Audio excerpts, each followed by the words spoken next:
Back in 1996, the question on everyone's lips was, who is the third man? Well, here in 2024... It's Mabel. It's bigger. Oh, we're doing it better. Because who is the fifth man, men? Who are the fifth men? I'm Ollie Davis. I'm joined by Luke Owen, DAD. Welcome to this WrestleTalk Podcast review of Monday Night Raw. If you haven't already, please press the thumbs up button. Give us a subscribe. Leave a comment down below with what you thought of this episode. Go over to our Movember page and support these lovely little tashes. Did I say little? I mean absolutely enormous. Yours is looking very good. Now, people are starting to compliment me now. Well, that's because you're shaving in your sides. No, because this is the same amount of stubble growth. But this is growing through a bit This more. is now so big. I had to snip the corners because it was getting in my teeth. That's the bad bit. There's a bit I can chew. Chewable mustache. I'm going to do some ASMR.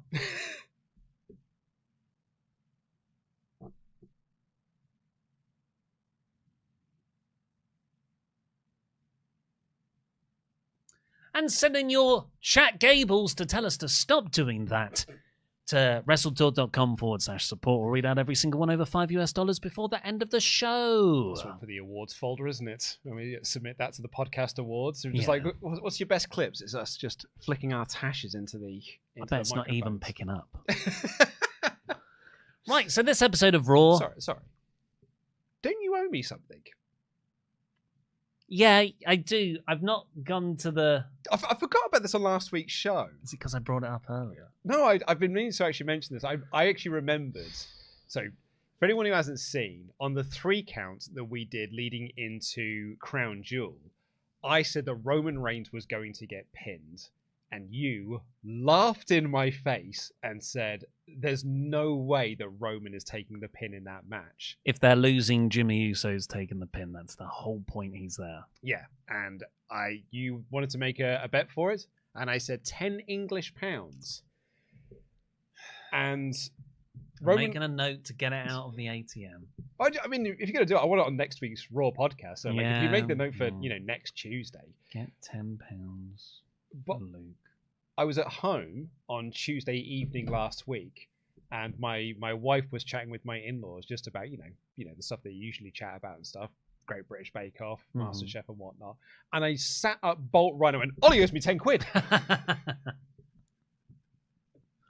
I just remembered that moment. I forgot to ask him about that on the Raw podcast. I feel like that's not something, with the disappearance of physical monies, people just don't say, oh, Steve owes me a £5 anymore. Oh, that's why. It's because my wife was worried about going to the train station and her card wasn't working on the thing. And then so she had to go into the ticket office and, use her card there. And her dad said, well, this is why you always carry around cash. And I said, well, sort of, who carries cash around these days? Well, he owes me 10 quid. Yes. Cash. Well, this episode of Raw had the narrative through line of the Bloodline, as always. Last week it was, is Sami going to side with Jimmy and Jay? No, he's having a conversation with Solo Sikoa in the car park. I guess that'll be answered at some point. Wasn't really. But it was the ruse for Crown Jewel. Wait, and that was 2 weeks ago. So that was the ruse to lead you into Crown Jewel. Last week's one was, does Jimmy trust Sami Zayn? Does Roman trust Sami Zayn? We then found out on SmackDown that, yeah, more or less they do, and they all throw up their ones together and they're all on the same team. And then on this episode, Jimmy doesn't trust Sami again. I'm not saying that I don't think this storyline is being told particularly well right now, but it does feel like Raw and SmackDown are being written by 2 different people. I enjoyed the SmackDown stuff. Me too. Admit it. You still love me. It was great, and great. Roman's face. Oh, It felt it's like the awesome. old times. Yeah.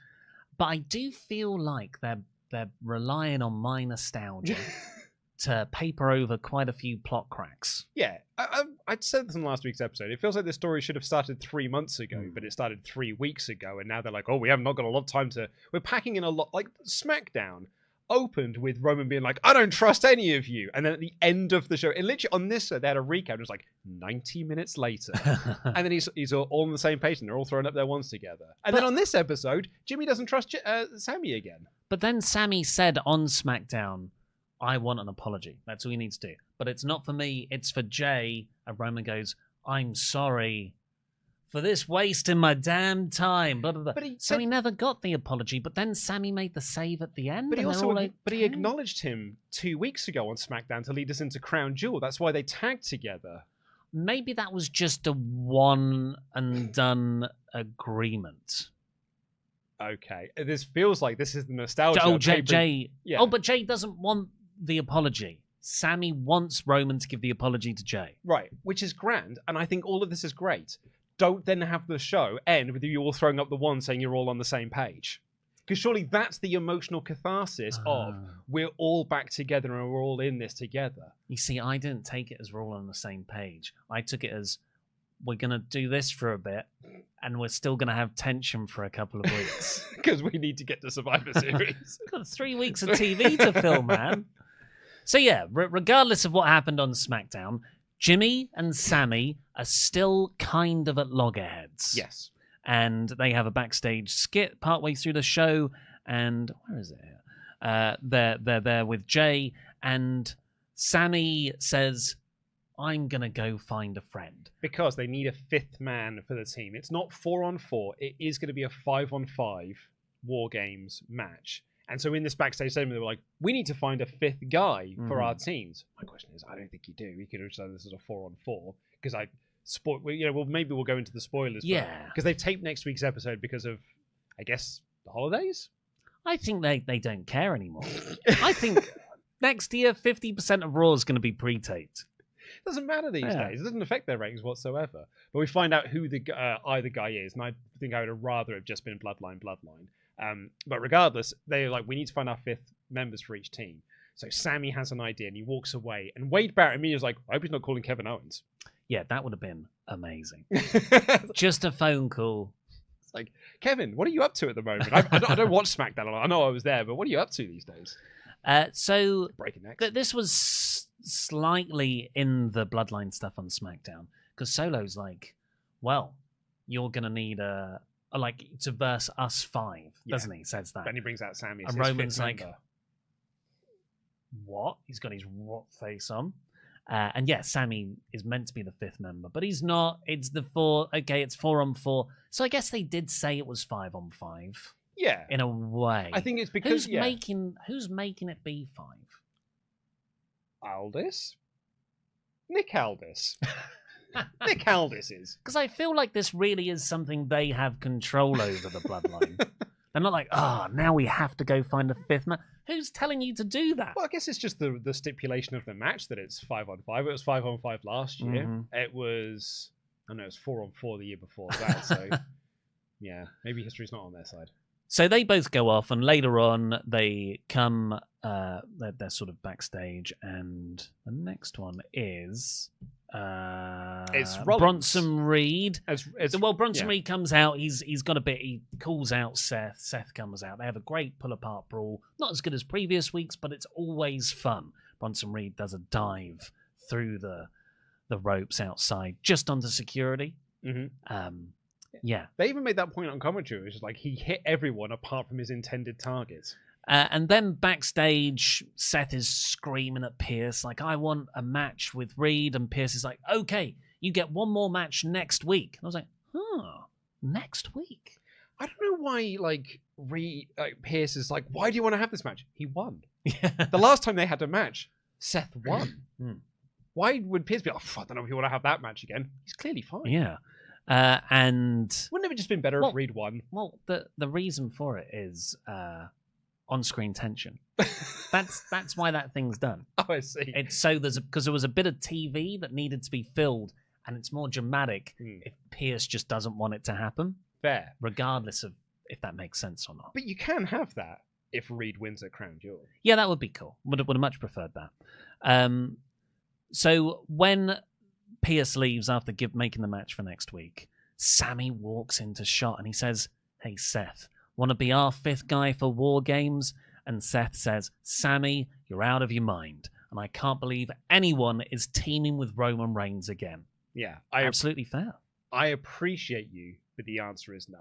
When Sami walked up to Seth, because I was like, I wonder who the fifth man is going to be. And when he approached Seth, I was like, oh, that's great. So good, because not only is there the history of Seth and Roman as, 2/3 of the Shield. I can't remember who that third guy was now, but they're 2/3 of the Shield. Oh, yeah, you're right. So, and Triple H. Triple H. I think Seth is such an interesting choice for this because you've got all that, but you've also got WrestleMania, where he was teaming with Cody to try and take down the Bloodline as that match's fourth wheel.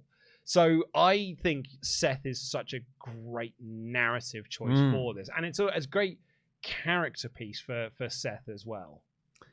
Later on, we then get Jimmy walking up to a Bron Breakker interview after he had a bit of back and forth with Sheamus. And he says, hey, can we talk? And Bron's like, absolutely.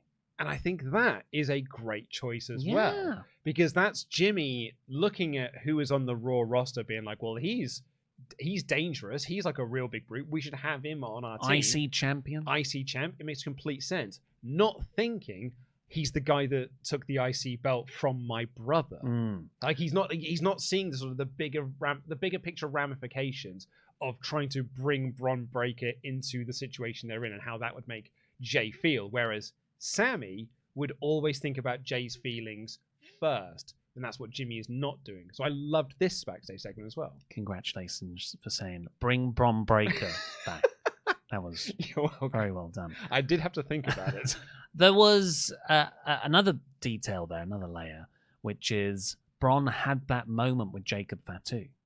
So there's that there is a bit of tension with the new blood there. Makes sense. So again, from Jimmy's standpoint, it's like, well, we need someone who's going to be able to stand up to Jacob. I know we've already beaten them, but we need someone who can stand up to Jacob. So let's Bron is a great choice. Bron speared Solo.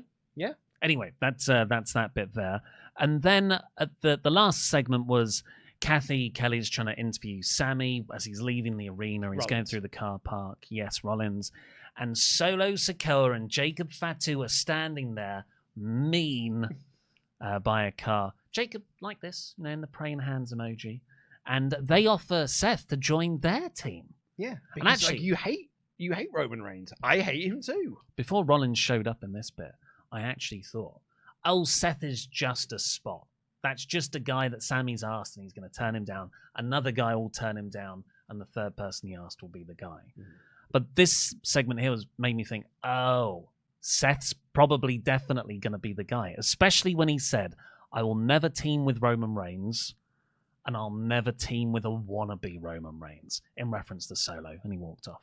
I mean, if it is Seth at this point, it's going to feel like quite the hypocrite, because that's two different backstage segments where it was like, never going to be me. I would be caught dead. I'd never be caught dead teaming with Roman Reigns ever again. 1 week later.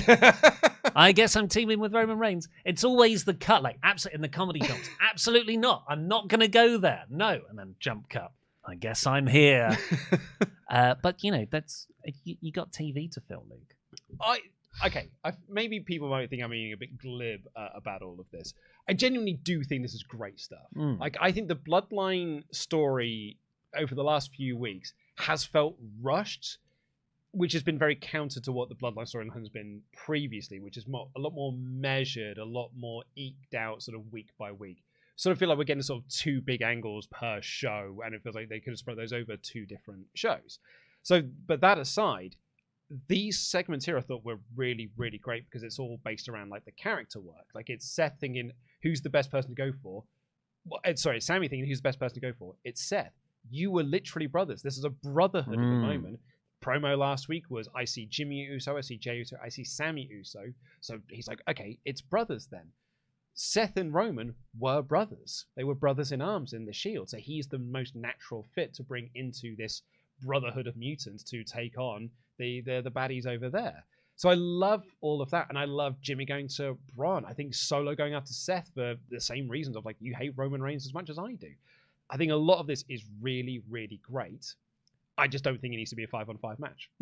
I think the drama is in the Bloodline versus Bloodline, not Bloodline +1 versus new Bloodline +1. If I were to be hypercritical, I feel like the glory days, the real like top tier run of the Bloodline saga, is from the trial of Sami Zayn through to the next month's Elimination Chamber, actually. So not actually that long, but that was like flawless week-to-week TV great, telling.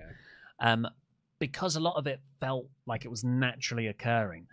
But the last 2 months when the Bloodline has gone into this quite fast gear, probably a bit too fast for what the storyline has told us to expect, is that it feels like we're working around the matches. Mm-hmm. It's like, oh, we've got a tag match at Crown Jewel. Got to get to War Games. Oh, we've got the War Games happening now, as opposed to War Games happening organically within the story. It's just, so maybe that's a bit. Yeah, I think it's November. It's time for a War Games, which is basically what we're seeing in the women's division. Yeah, and even down to it's 5-on-5. Yeah. But that could have been 4-on-4. So we're just going to get into the spoilers because we actually know likely one, probably both, of who these people are. I think we do. So we know who. So spoiler warning. Spoiler warning. Just skip ahead or pause for 3 minutes. They also revealed who the 5th member of the women's team is on the babyface side for their War Games match. We don't know who the 5th member on the heel team though. So that's it. Spoilers. We got the spoiler warning out there. Mm-hmm. If you're listening on the podcast realm, just use that skip forward 30 for a little bit. It's Bronson and Seth. Yeah, so Bronson and Seth have the match next week. They tape this after the episode of Raw last night. And New Blood help Bronson beat Seth. Makes perfect sense the way Seth disrespected Solo Sikoa in the parking lot. Yeah.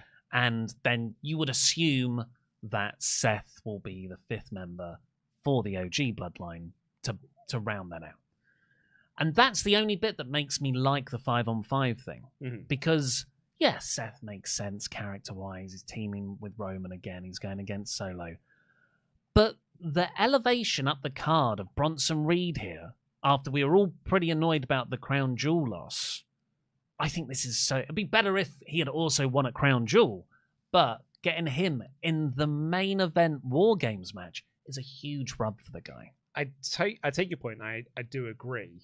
It does feel like it's Drew McIntyre last year, though. Depends how they use him. Which is just... and also... But Drew was tagging with Judgment Day. That was hardly a rub on either side. They pulled each other down. This is Bronson Reed going up against Roman Reigns. But this is also my thing I had when people were pitching for it to be Kevin Owens on the New Bloodline side of things as well. Whereas my argument against it was, no, the more interesting segment of this is Bloodline versus Bloodline. It's not Bloodline plus and friends. What I'm interested in is the drama between these two warring these family factions, not the extras that go with it. That's where I have that. So if it's going to be 5-on-5, these are two very, very good choices, particularly on one side with Seth, and the other side does elevate our Bronson Reed, all on that follow-up. But the better version of this is without them in it. And spoilers. Let's get into your chat gables. WrestleTalk.com/support. We'll read out every single one. Over $5 before the end of the show. Matt Hennessy has had a lot of thoughts. We're not going to get to all of his thoughts in this section. Mm-hmm. We'll save the rest to the end. But here is the bit specifically on the Bloodline's 5th member. Matt Hennessy. I haven't looked at spoilers, but I'm guessing Solo helps Reed beat Seth, which leads to Reed joining Solo team and Seth reluctantly helping Roman. I don't know, Luke. No. That would be a spoiler. It is worth noting that Seth did say next time he shares a ring with Roman, he will curb stomp him. I could see OG Bloodline beat the New Bloodline and Seth curb stomping Roman after the match. To lead to what, though? What? It's all. You could do it in a way where it's a resolution, where it's like, "Hey, I'm sorry, I've got to do this." We had that at. We had that at WrestleMania. That whole thing, it was like Seth finally got his catharsis out and he caused Roman, it came down to the Shield, and we all thought Moxley was showing up. We can't keep having this final thing with Seth Rollins because apparently he's had it 5 times now. Can't keep saying it's a resolution for him. You can't consider anything pre-Levesque.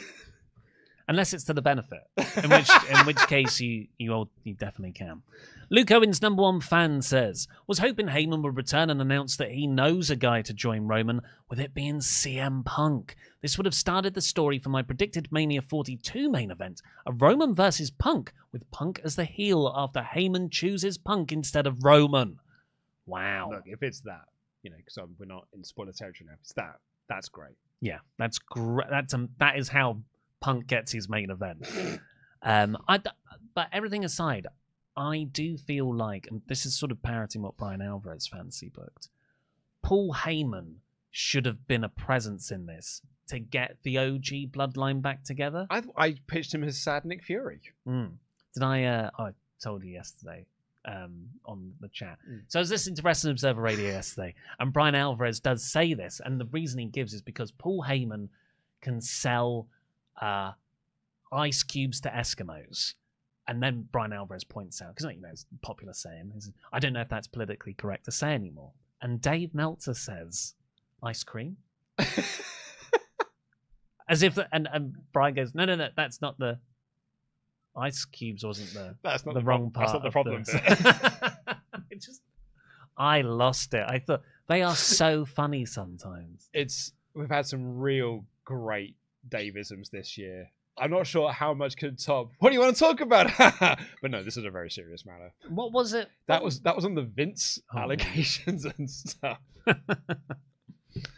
Right. Let's just do a few more chats. We'll save Matt Robinson's to the end. James Dobinson says, so the participants of a women's War Games match were hinted at tonight. Do you think we're just getting a women's one and Bloodline one, or are we getting a Wyatt's versus Final Testament as well, or will that match have a different format? Yeah, I'm assuming the women's one will be a War Games, rather than be sort of like a traditional 5-on-5. I think Wyatt's versus Final Testament, that's an episode of Raw. I would absolutely 100% agree with you. Yeah, with the women's one, like the women's one feels proper at November, isn't it? Probably better get some baby faces together and some heels together. Rafael Garcia, have we figured out what they're purely fusing collectively? Did we just gloss over that Bianca just pinned the women's world champion? Aren't we done using the tag belts to further the singles story? Who really is Byron Saxton? Find out in the next Dragon Ball Z. Yeah. I've got some thoughts on the women's stuff. Yeah, we'll address the women's stuff later. Heiko says, haven't seen the spoiler as of typing, and I'm a little bummed because it took the wind out of my prediction sales. Like the focus on the women in the finale. Very surprised no women's IC belt arrived. Tags one show, US on the other? Probably not. Felt odd. Yeah, well, I don't know, because Bianca and Jade did say that we're SmackDown stars and we're taking these belts back to SmackDown.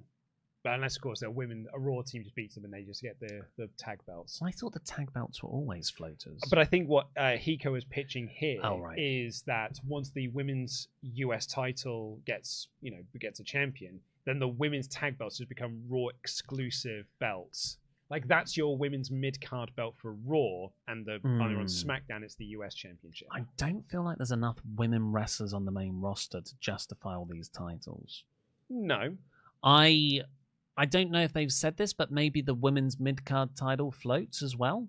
It's a bit of a floater. Good float around, I suppose. Let's get into the full play-by-play review. Keep getting in your chat gables to WrestleTalk.com/support. We'll read out every single one over $5. This episode of Raw came from Grand Rapids, Canada, and they announced that Cargill and Belair will be defending their tag titles against Liv and Raquel at the start of the show. Was that announced last week? Yes. Right. Because I've just said, wow, that escalated quickly. No, they didn't say they were going to have the tag title match on this week's show. I'd forgotten because I don't care. Gunther came out to cut a promo, but he never really got to speak because Damian Priest comes out. And Damian Priest says, well, before you get a chance to do your whole roast routine, I'm street trash. And he said all the sort of bad things that Gunther would say to Damian by Damian. And then he said that the only reason he's champion is because Finn Balor cost Damian the title at SummerSlam. Yeah, that's really interesting. It was like, I once heard that you were this unstoppable monster, and then I stood across the ring from you, and yeah, you beat me, but only because Finn helped you win. And now I'm standing across the ring from you, and I'm seeing that start to fade. That aura about you fade. This confidence in you fade. And not only do you not feel like you were the beast you once were, you lost to Cody Rhodes, and you'll know that you can't beat me for the World Heavyweight Championship on your own. So, yeah, you just don't really feel like Gunther anymore. And I would agree. He doesn't feel as special as he once did, no. But, so I think Damian Priest did a really good promo here. And I get that Priest has lacked momentum recently because of the Judgment Day stuff. And Priest versus Gunther is a cold program. It's the least interesting choice for them to do around the World Heavyweight title for Survivor Series, because they did them say this title match will be at Survivor Series. Dom's more interesting. Punk, Goldberg, Priest is the least interesting of the bunch. I wanted Sheamus to win last week. Yeah. So they needed a lot here to get me interested in a Priest Gunther match, and they succeeded because they made Priest look so strong. But to do that, I believe they did have to sacrifice Gunther's badassery, which I think, here comes big brain take, is telling you everything you need to know about next year's WrestleMania. Here's my pitch, everyone. Oh, he did this earlier. Here's my pitch, everyone. Don't speak it into existence. Gunther is going to beat Damian Priest at Survivor Series via interference, and it's going to cause more self-doubt in him again. The only reason he's beaten Damian Priest twice now is because of interference. I like that. As you know, so it's like, am I actually as good as I think he is? And that's also going to fuel more of this Ludwig Kaiser being like, I'm not sure you're as good as you used to be. And also, why don't you just want to be better than you are? Like, because Kaiser comes out at the end of this promo to be like, don't you talk to Gunther, the World Heavyweight Champion. And Gunther cut him off. As I was like, he is kind of speaking the truth at the moment. And I think that's going to build some frustrations in with Kaiser. That will lead us to, I don't really know what happens at Saturday night's main event. Maybe Gunther doesn't have a match, or it's a tag match or something. And on the first episode of Raw on Netflix, cha-chung, it is Gunther defending the World Heavyweight Championship against CM Punk. Punk wins the world title on the first episode of Raw on Netflix. And your WrestleMania main event is CM Punk versus Seth Rollins for the World Heavyweight Championship, the match they wanted to do at this year's Mania but couldn't due to injury. Meanwhile, Gunther has his match with Ludwig Kaiser. And that's sort of the blow up and the end of Imperium as a whole. I think it's great. I think Gunther would probably face Goldberg. I don't think Gunther versus Kaiser they'd do as a WrestleMania match. I don't know. It's a faction that's been together for 3 years now. And it will break up at Elimination Chamber. I'm not saying they won't do it. I'm just saying they won't do it for WrestleMania. I really like the idea. Honestly, I do.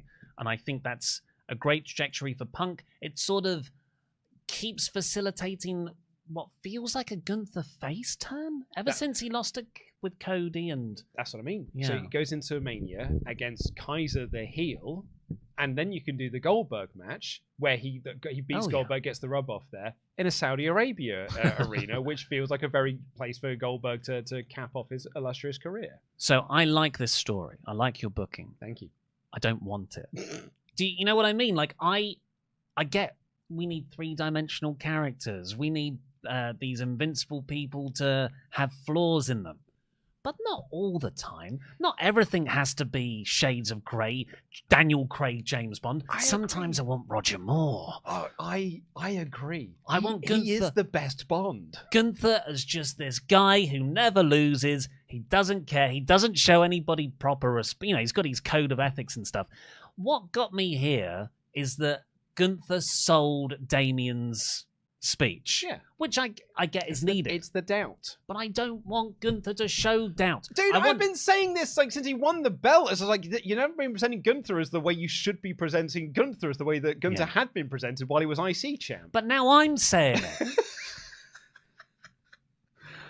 And I also don't really want Gunther as a babyface. No, I don't really like it much either. So I feel like that's where we're heading. While I think I'm enjoying everything that's happening. I think this is necessary to get Damian over for a title match. I think the Punk idea is great.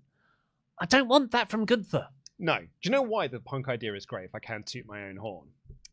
Because I think some people were like, why are you taking the title off of Gunther, and putting it onto Punk?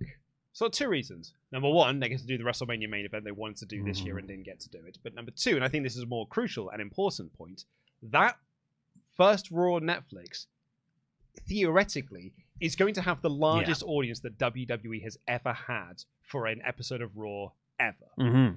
And so you're probably going to load that show up, put The Rock on that show, put Cody Rhodes up on that show. You load that show with some... Becky Lynch return. Exactly. You load that show up with some massive stuff.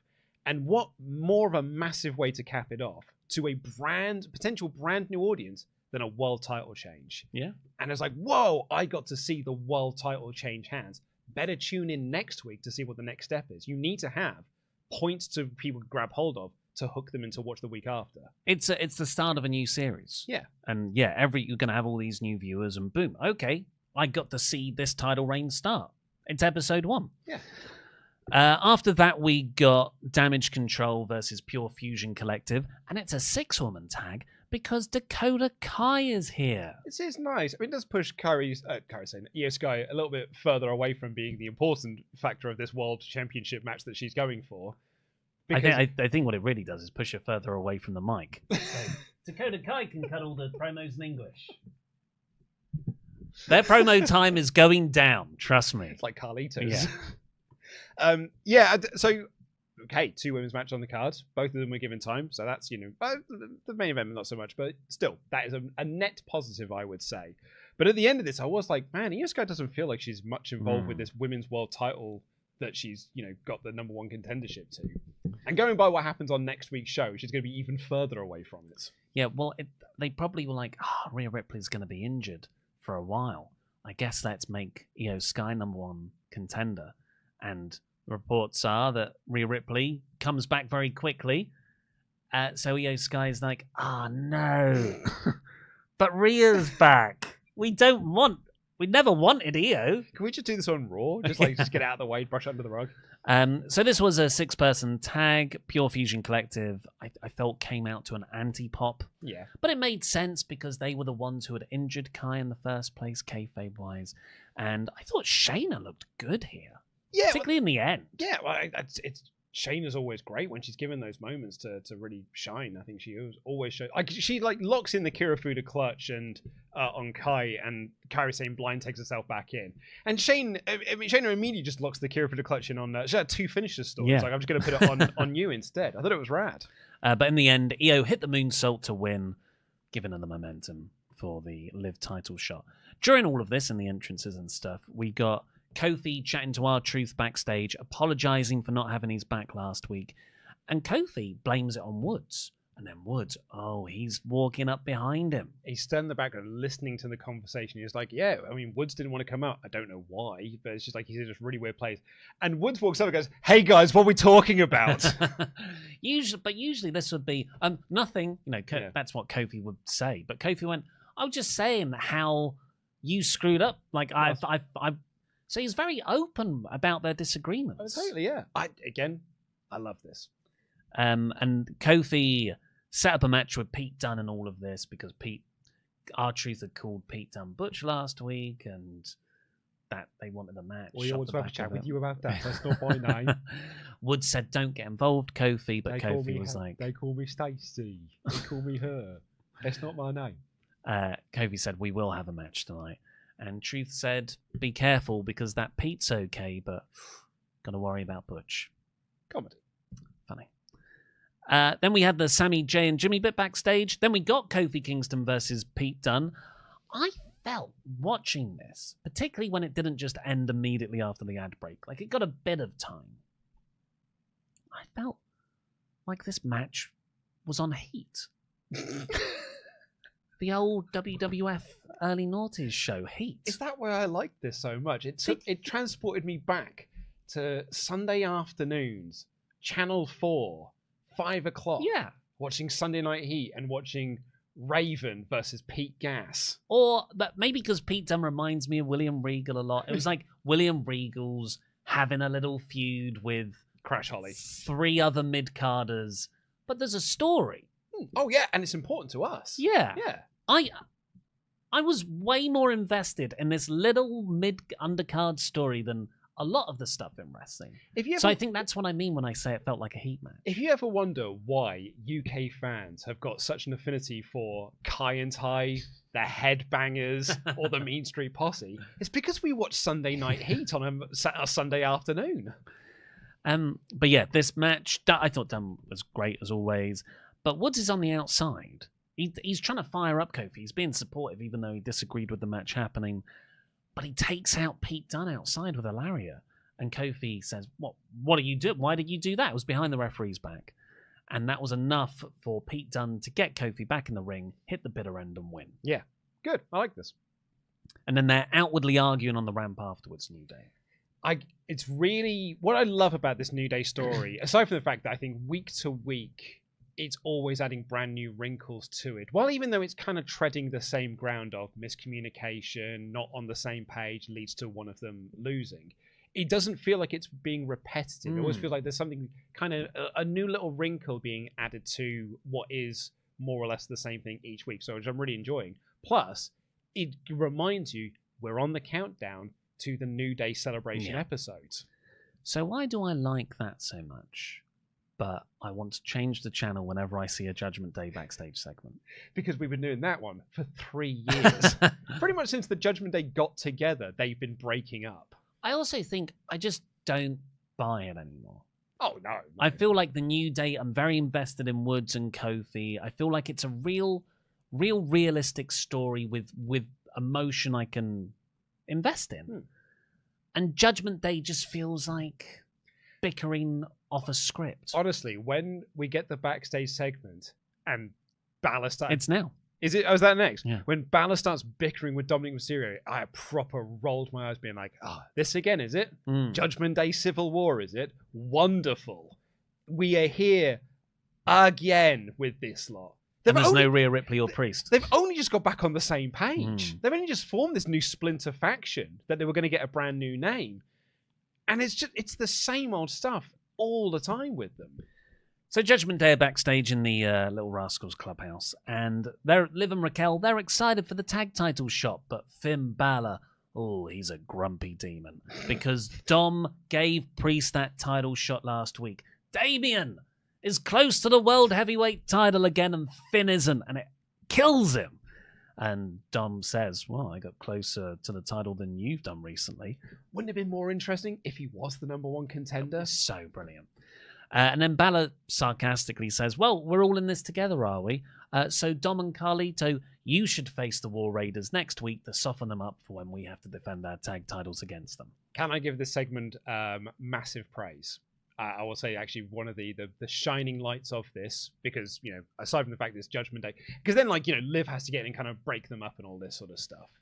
JD and Carlito were playing the PS5. It's back! Like the most interesting thing about New Judgment Day was them playing WWE 2K24, and they were playing as JD and Finn versus the War Raiders. Excellent. JD's getting his reps in. Yeah. He's figuring out how to beat them when they eventually have that tag title match, whenever it's going to happen. But Finn's head's not in the game. Not in the game. Carlito's literally not in the game. It's great. Dom showed a bit of spine here, which is quite rare for him as a character. He said, okay, I'll go make that official then. So it sort of stood up to Finn in a way. I thought that was a nice touch. But then Carlito was like, I'm like, oh no, Dom, don't do that. Crucially, not saying anything. UFC light heavyweight fighter in the crowd. Hi, Jamahal Hill. Jamahal Hill is his name. The Bronson Reed promo happened next, which we already kind of covered. I've not got much else to say on that. Well, it's, speaking of thing you've seen week in, week out, Bronson Reed and Seth Rollins had a pull-apart brawl with security. It's got vibes of, and maybe this is just because we're doing it for the Patreon, got vibes of Kurt Angle versus Samoa Joe, which is where they were like, we've got 4 weeks until we get to the pay-per-view match. What are we going to do? Well, people really like that pull-apart brawl we did on week 1. What if we do that on weeks 2, 3, and 4, and then we can get to the pay-per-view? Can I just... Let me just go through this episode. So that's unfair to say that bit. So the New Day sort of had a match where they broke up a bit. Judgment Day argued backstage, and Bronson Reed and Seth Rollins had a big pull-apart brawl. Yeah, and the women's What division... episode of Raw is that? The women's division wasn't given a lot of a highlight. The women's champion was made to look uncredible. I will say, the reason I didn't pick the many other segments on the show that feel repetitive is because I do feel like they progress story bits. Yeah. But New Day, we're at the exact same position. It's just more of the same. Reed and Rollins, it's more of the same. Judgment Day, it's more of the same. But yeah, I'm enjoying 2/3 of that stuff. Oh, totally. Then we got the Damian Priest Ludwig Kaiser match. We also touched on that earlier. Kaiser took most of it, I'd say. In the ad break. And then Priest just hit a South of Heaven in the end to win. Yeah, short match, not a lot to it, just to give Priest a win over the lackey before going on to face the end boss. Gunther appears on the top of the ramp to stare down Priest. Oh, but he looks pensive. Yeah. Oh, that's what I want from Gunther. The emotion of trepidation. Yeah. Then we got the Braun Sheamus bit backstage. Whoa. You're going to skip over the fact that GQ magazine has named The Rock Entertainer of the Year. I was going to skip over it, but do you want to dive into that more? Hey, I mean, I haven't seen Red One yet. It's official, you know. He confirmed it. He does piss in the bottles. Yeah. And he is late. He owned up to it. Yeah. He completely owned it. And also Black Adam did lose money. He said that. Did he actually? No, he will say that he pisses on bottles in sets before he will admit Black Adam lost money. He is committed. Yeah. Hey, it did make money. Bron Breakker and Sheamus had a match on speed. They only such a funny sentence to say in isolation. On the bus that wouldn't slow down. Yeah. And it's 3 minutes, they draw, and it cuts back to Bron with an interview. And he says, like, I'm the fastest wrestler in the company, and I could have had 2 belts on my shoulders. And I was like, you've just made me the most interested in the speed belt I've ever been. Do you know who the speed champion is? I mean, I know who the women's one. It's Candice LeRae, right? Yeah. Oh, no. Survival it was Series. Andrade. Was he the second? He was the second. I thought it was. I'll go to www.com. Well, we know it's a blue sky scene anyway. Everyone else is. Well, I'll continue. Sheamus then walks over and says, I've never won the Intercontinental Championship. I'll challenge you for a match next week. And Bron said, can't wait to beat your old ass. So that will slap. Yeah, I'm certainly sure. will do, yeah. Yes, I accept cookies. Come on. It's superstars. Accept them, Luke. Accept all the cookies in your face. It is still Andrade. Ah. Is that a proper render now? It doesn't look like it's really on him, does it? It's got a bit of DeviantArt energy to it. Yeah. Because I'm pretty sure that's just his normal crossed arms pose. And the belt wouldn't hover that way, would it? It would bulge over the shoulder. Yeah. Still, good on Andrade. He could be a double champion if Buddy Mello would get out of his way. Now, here's something that actually did develop, which has been building for a while. The Miz, he's shown walking backstage. Legit, this is my favorite thing on the show. And I'm like, oh, okay, so he's been released. A bit skeptical when I first saw this. Yeah, so he said, because the final testament walk up and be like, lovely to have you back, sort of welcoming him, be like, where are the Wyatts? You said you were going to find where they are. And he said, I have made my peace with the Wyatts and they let me go. Mm-hmm. And I said, I'll change my ways. I'll change my ways. I've settled my business with them. This has got nothing to do with me anymore. I am moving on. They're moving on from me. It's all on you now. Yeah. And Carrion, who I really like it when he goes from normal delivery into... He flips, doesn't he? Like, I'm very angry now. And he starts shouting at Miz, and they all drag him to the ring. And somewhere in this, they bust open Miz hard way. He's got his cut on his eye. It's like the most legit Miz has ever been. Walking to the ring. And Kurt Cross is screaming at him like, where are the Wyatts? Where are the Wyatt 6? Lights cut out. Lights come back up. The Wyatt 6, they're on the apron. They step into the ring. They're going to go face to face with the Final Testament. And Miz hits Rowan with a chair. And the Final Testament beat them all down because Miz and Cross were in cahoots this entire time. I kind of love the little detail I really liked about this is Miz hits Rowan with the chair. Uncle Howdy looks at Miz, but he doesn't attack him. He goes straight for Carrion instead, which is almost like I knew you were going to do this, but you're only doing this because he is in your head and is making you do these things. I'm going after the head of the snake, not the ass. Yeah. And I thought it was a really nice little detail for Uncle Howdy, and it's like I think one of my favorite Wyatt 6 segments that we've had that's sort of been outside of debuts and stuff. I thought it was really cool. And like Miz and Karrion Kross celebrating afterwards, I was like, I'm kind of into the Final Testament. So this was genuinely my favorite thing on the show. I thought this was rad. And the Wyatt 6 are so beloved by the crowd. There was some pretty intense heat. Genuine heat for this. Yeah. Genuine heat for Miz. Like, chance of Miz, you suck. He hasn't had that I don't think The Miz has had genuine heat. Oh, have you ever seen that 2017 Talking Smack promo? And that one match he had with Dolph Ziggler that came shortly thereafter. Yeah. I would say since he first won the WWE Championship, when people were like, oh no, why are you pushing this man? I thought this was absolutely awesome.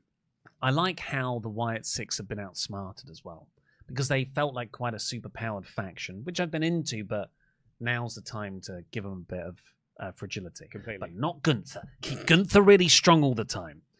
Then we got Kathy Kelly interviewing Seth, and that's when we get the Solo Jacob interaction backstage.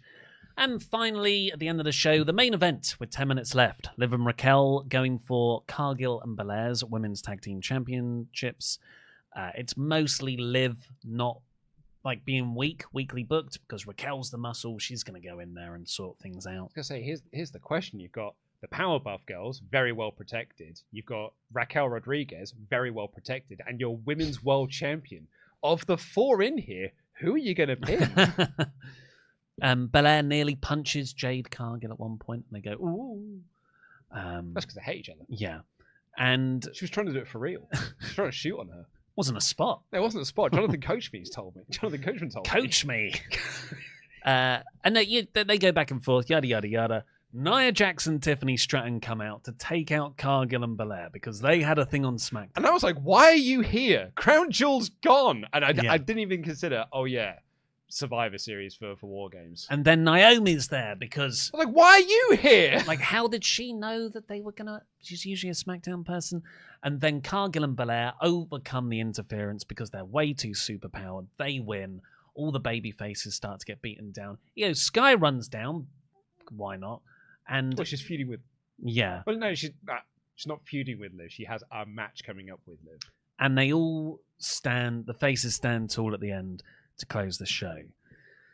So after a month of, okay, we're not actually going to get any proper women's feuds because of the Crown Jewel champion versus champion thing and Rhea being whatever, we're not getting any for the next month either, because it's going to be Survivor Series, either what I said, Team Nia versus Team Bayley, or Team Random Babyface versus Team Random Heel. I think that's what we're heading to, is just a random assortment of babyfaces versus a random assortment of baddies who 2 weeks ago were sort of feuding with each other because like Io Sky and Bianca Belair were having a like rivalry and stuff, and particularly over those women's tag titles. They had that banging match on Raw, but didn't feel like that really played into anything here. It's just, well, you're in the babyface locker room, so I've got to come to your aid now. Nia and Tiffany had a whole thing against Raquel and Liv, but here they are saving them 8 days after their match. On that note, Liv Morgan did not have her Crown Jewel championship ring either. So what was the fucking point? Luke! Well, I think it's they keep it all in Saudi Arabia in a giant safe. No, I thought the whole point of the ring was they could bring that one home. So we've got good quantity of women's wrestling on a 2-hour show of Raw. 2 matches, main event spot, tick tick.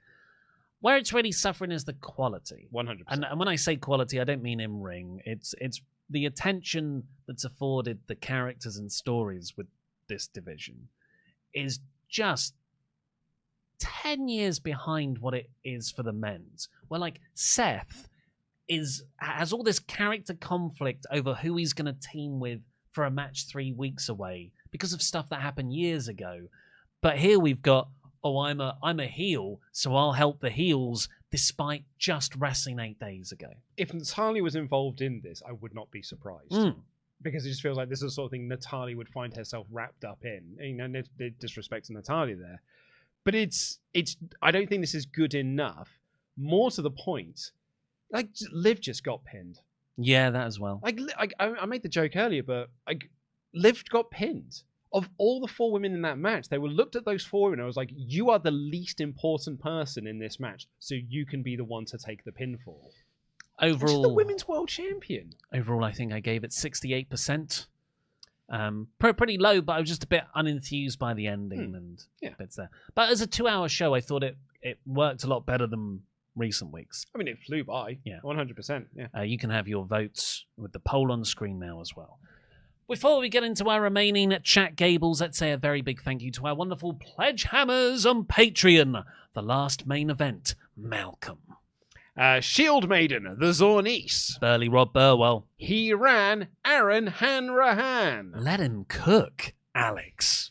Apok, Alex now. Andrew Gifford, the big red dog. I'm afraid I've got some bad news. It's bad news. Bob, the Ninja Goldfish. Always leave the crowd wanting Brian Moore. Chris, Hellfire Brimstone. Chris, the Cypriot Sensation Petru. And lastly, for this Hall of Fame class, on Tuesday, the 12th of November, 2024, the Blade Bearer, Christopher Sordillo. If you go over to patreon.com/WrestleTalk right now, you can get your own shout out on this podcast and loads of other exclusive contents.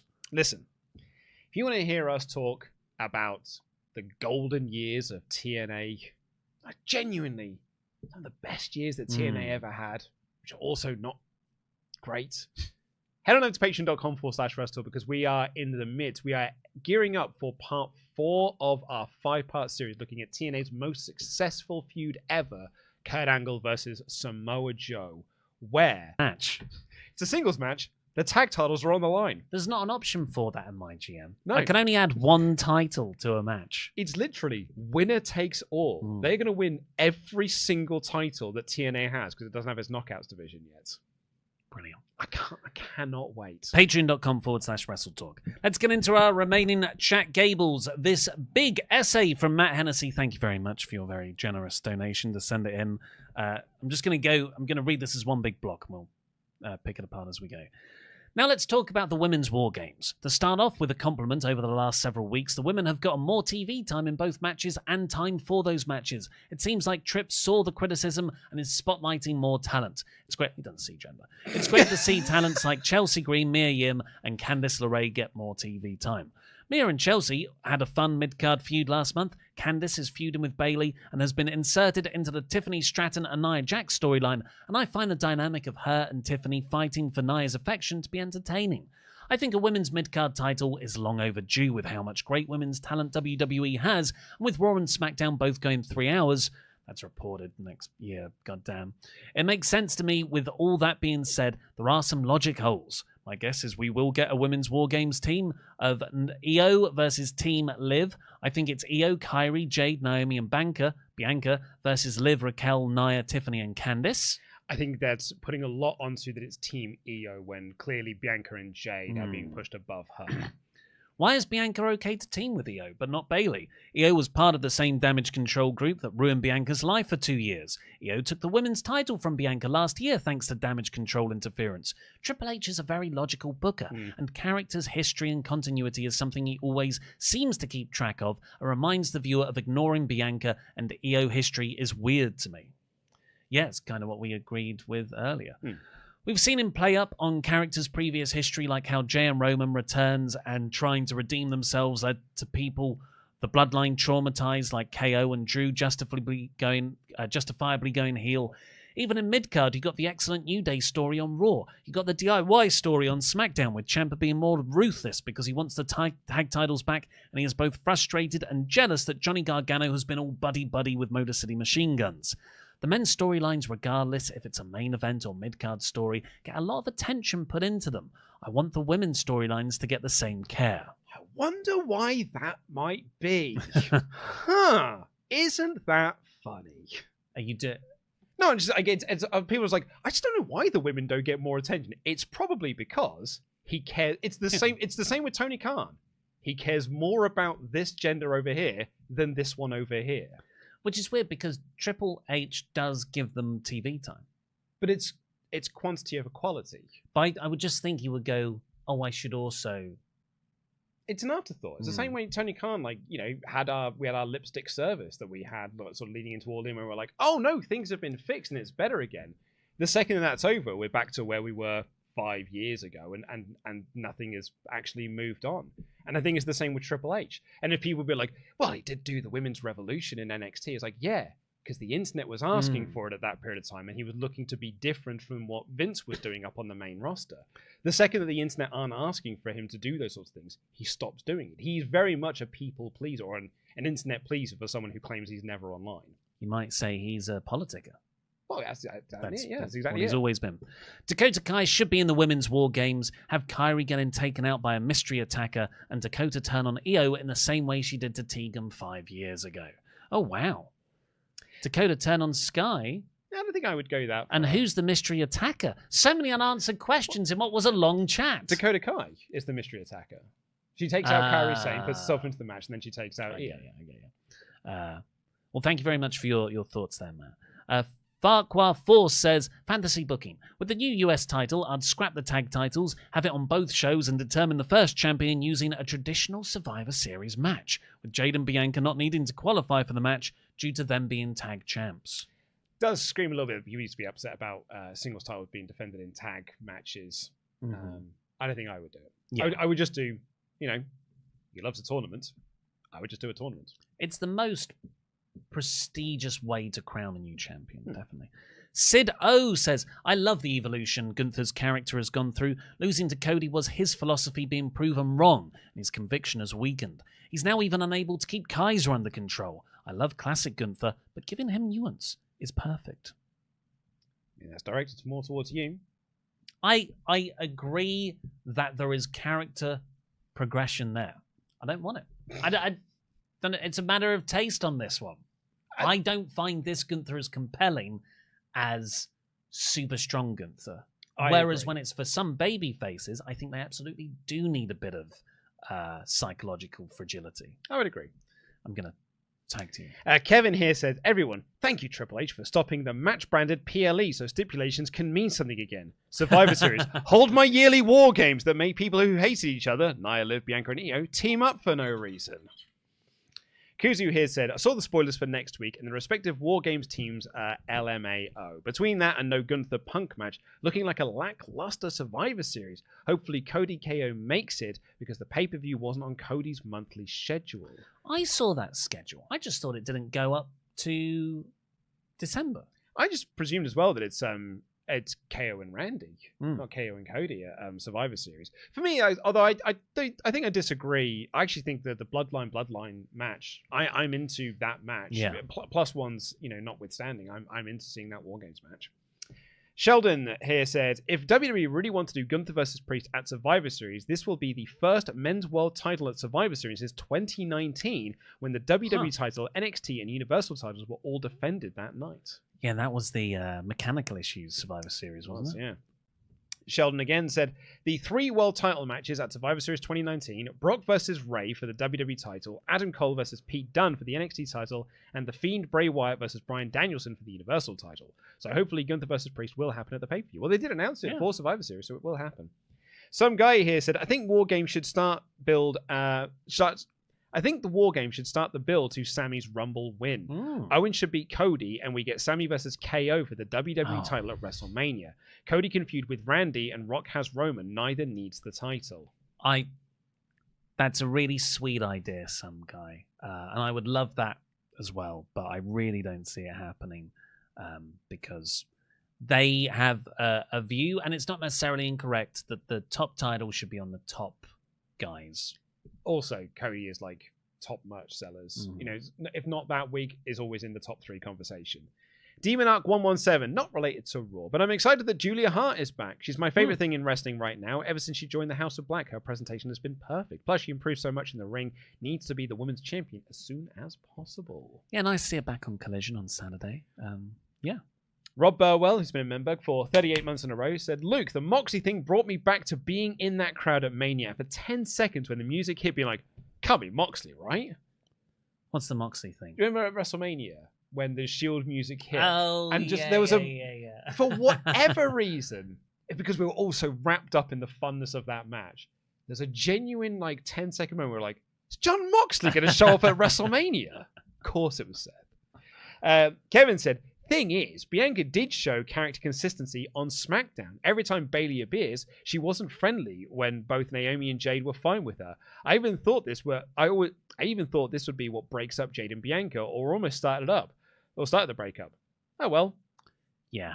I'm so bored of the Bianca Cargill storyline.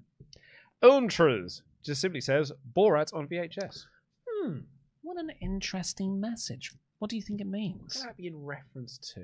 What have we said on this show that would prompt someone to message us Borat on VHS? Jeremy Borat?